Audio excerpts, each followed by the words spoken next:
author, Brandy Isadora.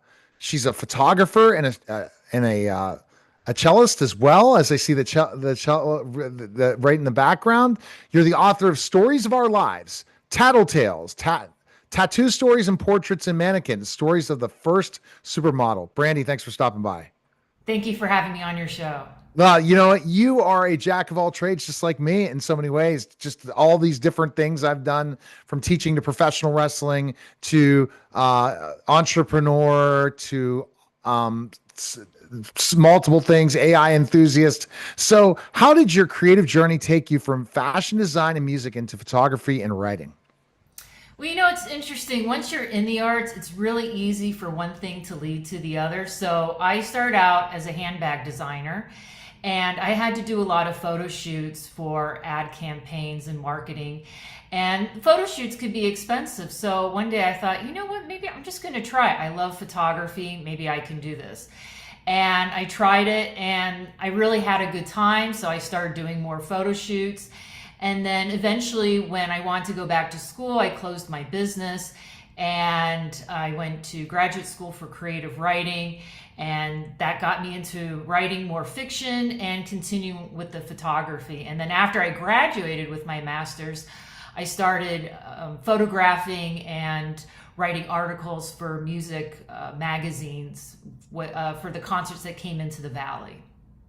So So it's it's interesting. You used your love of music to try to do something else with it and be able to be part of it in so many ways. So you yeah. must love music then. Oh, I do. It's always been a part of my life, even though I actually didn't start playing music until I was in college. So I was actually an adult student. But whenever I write or whenever I do something creative, I'm always listening to music. So music has always been a big part of my life. It sounds like it. You work in both images and words. What can a photograph say about fiction that fiction cannot? And what can fiction explore that a camera cannot? I think with photography and writing, I think they can explore the same topics, but I think the way it's going to be received will be different. And maybe one form is better than the other. For example, with an image, you get all the information right away. So someone can really resonate or have an emotional reaction to an image. Whereas with writing, you have to read the words, so you're getting the information slower. And so maybe you might pick out different details than you would with an image.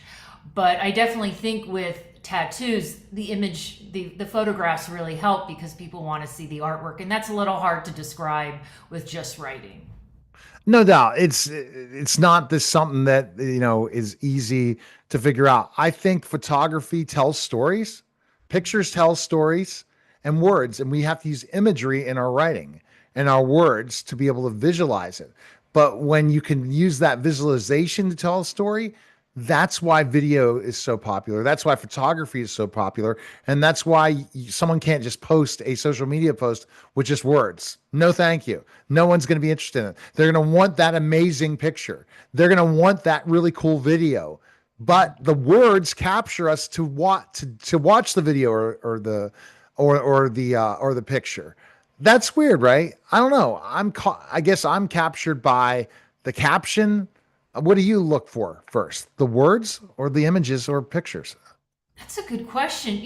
Now that so much of our lives are online, especially with social media, and I tend to follow Instagram more because of the photography, I think it's both. It's really weird how they both are really powerful in drawing a person in because you're right. The captions can be really powerful and it'll make you stop. But then when there's an image that keeps you interested. So I think they work hand in hand with each other. And sometimes the algorithm makes you want to have an image or a video. I wonder if we decided to just eliminate pictures and videos, how many people want to read them? Probably not a lot. That's probably why the algorithm does. The algorithm figures it out in so many ways. It sounds like so. That's just an interesting way. But I think that if you're able to tell stories in your video or pictures, you're golden because then you're going to really capture somebody in so many ways. So, how has your professional photography career shaped the way you tell stories? With photography, especially because I photograph clients for headshots and portraitures, it's really important for me to look out for two things. It's more than two, but the two most important things that I watch are the lighting and the authenticity. So, lighting obviously can make or break a photo. So, lighting is always important, but also having someone be authentic. So, when I work on my projects, the authenticity is really important to me. When I take a photo, I want people to look relaxed because you can tell in a person's eyes when it's not relaxed, when it's not quite right, when they're posing in a way that's just not natural to them. So I look for those things, and I also look for lighting and how that shapes an image, and that bleeds into my writing as well because the way I think of scenes, I think about those things that I consider when I'm at a photo shoot. Exactly, because you tell a story before your photo shoot, right? You're going Yeah, to have to map it out, figure it out. That's the same way in writing. They're yeah, so similar in crafts in a way of setting up to get things together. absolutely. Yeah. Yeah, for sure, for sure. Um, what are you looking for when you photograph someone? I look for what looks natural to them, mannerisms, the way they stand. So it's different. I do both artistic photography where I have my own projects, and those are definitely story driven photo shoots. But so with that, I will map out the story and I will share it with the model, and together we'll work on composing the shot. With my clients, obviously, I'm working for them. I'm trying to create image, whether it's a headshot or a family portrait. And I watch them in the beginning, and I see, how they stand, if there's certain mannerisms, and I try to bring that into the photo shoot. I definitely don't want them to portray someone that they're not. So that's what I keep an eye out for, so to speak. Yeah, it sounds like it. You when you keep an eye and say, okay, I see this. This is what's happening. Okay, I get this. Hmm. I'm understanding exactly what you mean. It's like um, the client wants this, but when it's me creating my own art, I'm going to think a little differently. I'm going to really listen to the client versus when it's for me, I'm going to really use my artistic. And I think that's the same way in me as a marketer and a media person is I will want a certain interview if I have complete control of it to do it the way I do it. But if it's a client that wants it in a specific way, in a specific, I'm going to conform or not conform, but kind of do it in that way to please that client, to make them happy, and try to put some of my nuances into it. That's Absolutely. Yeah. that's totally. You've said you want people to be seen and heard. How does that idea guide your creative work? I think it inspires me to cover certain topics that other people wouldn't explore otherwise. For example, with my first book, Tattletales, Tattoo Stories and Portraits, I realized as I was asking people about their tattoos, they would light up because a lot of times people aren't asked about their lives. They're not asked questions. They don't feel seen or heard. And when I would ask them to tell me about their tattoos, they would just really share some personal stories, and it was really touching. And I really enjoyed the process of writing the interviews or conducting the interviews and transcribing them, and also doing the photo shoots because it made me feel closer to my community. I think in this day and age where a lot of things are virtual, we can forget that we're part of a larger community. And so when I would go out, I I would talk to people that I wouldn't ordinarily talk to because I was on a mission to interview people with tattoos, and sometimes I'd be so intimidated by these people. But as soon as I walked up to them and asked them to share their story, they warmed up, they were friendly, and it was just a really heartwarming experience. And it taught me a lot. Do you have any tattoos? I finally got one when I wrote the book. I didn't have any. And then I became friends with one of the people that I interviewed. I had told her, because I was inspired to write the book because I always wanted a tattoo and didn't know what to get. So finally, she said, "All right, Brandy, we're going to get that tattoo." So it's a very small one. Yeah, I have a tattoo of a Tasmanian devil spinning a basketball on my ankle. No one really ever can see it, but I'm probably gonna get some more tattoos. I'll probably get tat up later.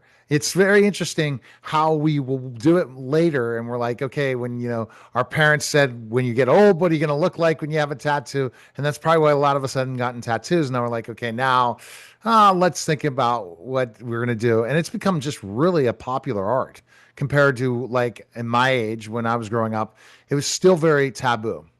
You can go get a tattoo, but you'd have to go to the dregs of humanity to go find a tattoo shop.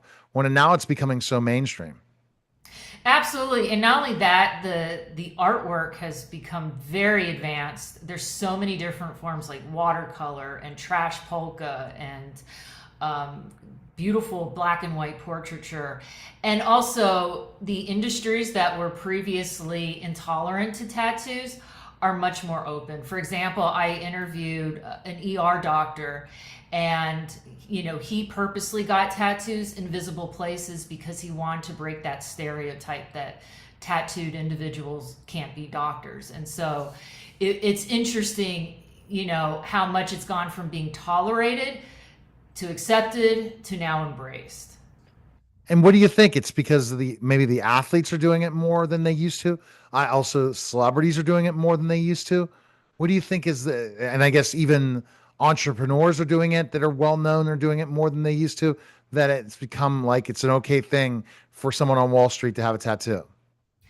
Yeah, I think basically from what I learned from the people I interviewed is that it was a gradual process. And there were certain individuals that I interviewed where they purposely got a tattoo in a visible place or tried to push policies that would allow for tattoos to be visible in the workplace. So I think it was just this gradual thing where more and more people were getting tattooed. And so it was almost like they had to loosen policies around tattoos. Oh, interesting. And what are the policies now? Have you heard at work? Have they It changed or? Mhm. It depends. So I would say basically it follows the clientele. And so if the clientele, when approve of the tattoos, then maybe that business, for example, like I spoke to a massage therapist and she worked in a spa and they were allowed to have tattoos, but they had to be covered by their uniform. Mm. But other people, they could have visible tattoos. So it really just depends on where they're The working. industry and what they're thinking. Yeah. Exactly. You said you want people to be seen and heard. How does that idea guide your creative work? It guides my work because I want people to open up to me. So I really enjoy asking people about their personal stories, and I think that just lights people up. People do want to share, their stories and their lives. And so finding topics that they're willing to talk about Mhm. is a way that I kind of figure out what projects I'm going to work on, like Tattletales. Yeah. So, what does performing as a cellist with the Scottsdale Philharmonic add to your life as an artist? Well, music has always been so important to me, and so I have even a greater appreciation for music because I'm playing it and I'm learning it and I'm, understanding how it was composed and how certain instruments were used to create effects. So it's brought out an appreciation, and I always listen to music when I'm working on my writing and even photoshopping. When I'm editing my photos, I always listen to music. So it's just all around, music has just played an important role in my life, and playing in the symphony just has made me more aware of music and how it can affect a work of art. Yeah, and you've just so many different books. Is this just intriguing about mannequins, about tattoos, about Yeah. stories of lives? You really are enjoy writing. It sounds like. I do. I really, you have to have fun in the arts because it's a very long and arduous journey sometimes. So if you don't enjoy the journey, it's going to be very miserable. So I love every aspect of it. I've learned to have fun with it. How has music influenced your sense of rhythm, emotion, and storytelling? You've mentioned already some of it with music and storytelling, but what about the others? Yeah. Um, Sorry, could you repeat that? How has music influenced your sense of rhythm, emotion, and Oh, storytelling? I think, well, it's interesting. When I work on a particular story, I will pick out a playlist that kind of matches the tone of that work. So I'm working on a second collection of short stories, and the story I'm working on now, I'm playing movie soundtracks because I like that. I love movie soundtracks in general, and I feel like it creates an ambiance, which Yes. helps me get into the space, the scene. Helps me picture what I'm trying to describe. So I feel that's how music affects my rhythm. It's like what I play gets me into a certain mood. So I pick and choose like what kind of music I want to listen to. Your short story collection, The Stories of Our Lives, centers on ordinary people whose lives are changed by unexpected events. What draws you to those turning points? I I'm really interested in stories where things could change in a moment. And with the stories of our lives, I was interested in creating characters that are seemingly normal, but then something happens and their lives are changed. But they get something out of it. And I feel like life is kind of like that. Sometimes you can go through a rough time and feel like there's no light at the end of the tunnel, and then something happens and everything changes. And I think that's kind of the magic of life. So that really influences my stories. Interesting. Okay. I mean, I could tell you put a lot of spin into your stories based on what you've gone through in so many ways and see those things and finding those people's ordinary stories. You begin some of the stories years ago and return to finish the book after. What brought you back to those those characters and themes? Well, I had written the short stories from the first collection, The Stories of Our Lives, back in 2012 when I was in graduate school.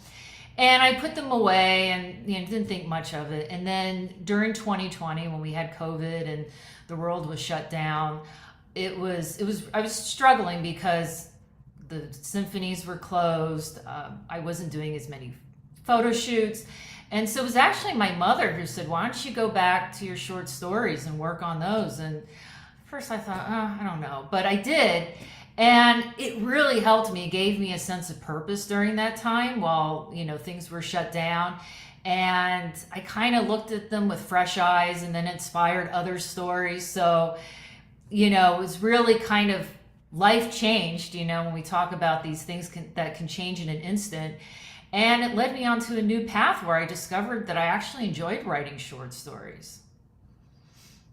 How do you write a short story? What like define a short story? How many pages is that usually when people write short stories? That's a good question. I don't know if there's a specific page length.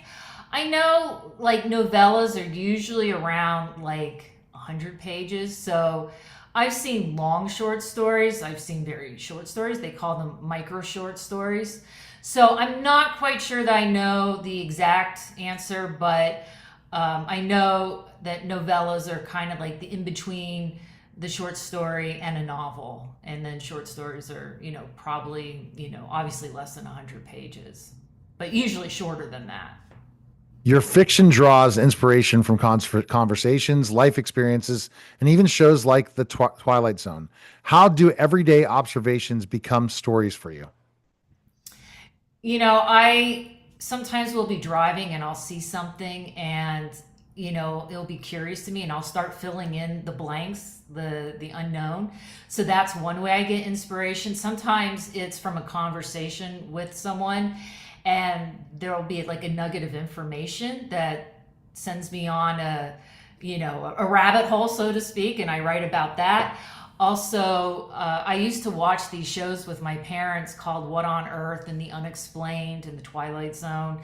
And those have always inspired me because sometimes you see a mystery on one of these shows and they don't have an answer. And so I think, ooh, what could the answer be? And I just start playing around and having fun with the ideas. And then they become short stories. Exactly, no doubt. Let's see. Okay. Even when your work explores life's challenges, there is still hope in it. Why is that so important to you as a writer? I think just in life, hope is really important. I had a friend who used to say life is an extreme sport, and sometimes it really does feel that way. And no matter what, we have to have hope because we never know what's around the corner. And so that is an element that I think naturally just comes up in my work because it's played such an important role in my life. And I think other people too. I mean, life is not easy. We go through ups and downs like, everyone else. And so hope is something, they say hope springs eternal. It's something that we all must have when we go through challenging situations. Having hope. You're so right. And I think in this time, people need hope by enjoying things that entertain them, like what you do. What is your recommendation for somebody who wants to start the cello at a later age or do certain things? You said grad school is when you really started focusing on music. That's a little different than some people that started when they were like a child. So you give hope for people to kind of go in and find that passion of theirs and to try it, no matter what age.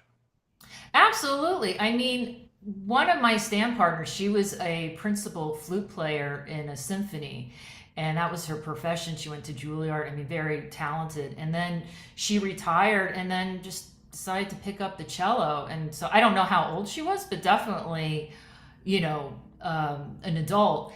And so I think it's never too late. I mean, obviously there are probably advantages that you get by learning as a child. I'm not denying that at all. But I'm proof. I mean, I learned, as an adult, and I gravitated towards it and learned pretty easily.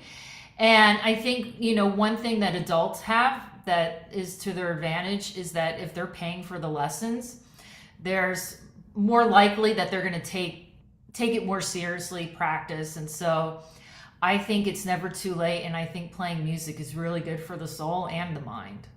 Yes. Your book, Tattoo Tales, Tattoo Stories and Portraits, explores the personal stories behind people's tattoos through photography and interviews. We've been discussing that because that really intrigues me, that story, because there's so many things. What did the project reveal to you about identity and self expression?